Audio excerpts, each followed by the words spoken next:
अरे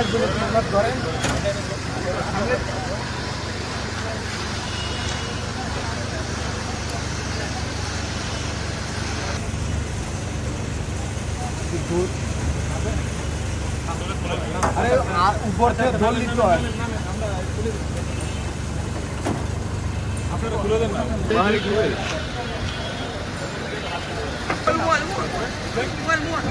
আরে একটু ওঠেন খুলেন না হাতটা ধরেন না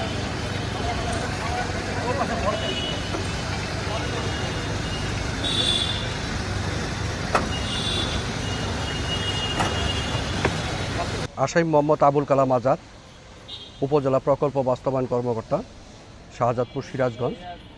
তার বিরুদ্ধে একটি প্রাথমিক অনুসন্ধান দুদক সমন্বিত জেলা কার্যালয় পাবনা থেকে পরিচালিত হয়। উক্ত অনুসন্ধানের প্রেক্ষিতে তার অবৈধ সম্পদের বিষয়টি উদ্ঘাটিত হয়। তার বিরুদ্ধে কমিশন থেকে সম্পদ বিবরণী জারি করা হয়। উক্ত সম্পদ বিবরণী যাচাইকালে তার বিরুদ্ধে তার দাখিলকৃত সম্পদ বিবরণীতে 9 লক্ষ টাকা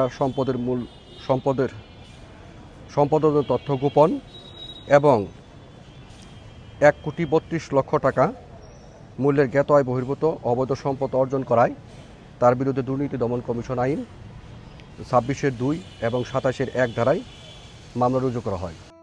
বেশি বেশি গোল্ড কিনে হাফ গ্রাম গোল্ড বার জিতে নিন প্রতিদিন।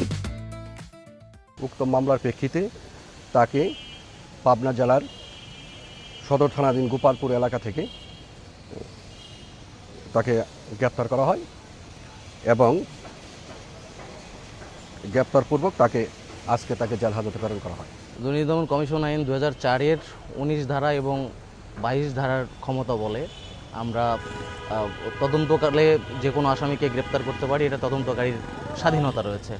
এবং তদন্তকালে যদি আমরা বুঝতে পারি যে আসামি আমাদের মামলা তদন্ত পরিচালনায় বিভিন্নভাবে বাধা সৃষ্টি করতেছে অথবা প্রমাণ বিনষ্ট করার চেষ্টা করতেছে, আমরা এটা সাথে সাথে তাকে গ্রেপ্তার করে জেল হাজতে প্রেরণ করে তাকে আবদ্ধ করে রাখি, যাতে তিনি আমাদের এই তদন্ত কাজে বাধা দিতে না পারে এবং আমরা মামলাটা সুষ্ঠুভাবে আদালত কর্তৃক পরিচালনা হয়ে তার শাস্তি নিশ্চিত হয়। এই জন্য আমরা নিজেদের তত্ত্বাবধানেই কমিশনের ক্ষমতা বলে আমরা তাকে গ্রেপ্তার করি।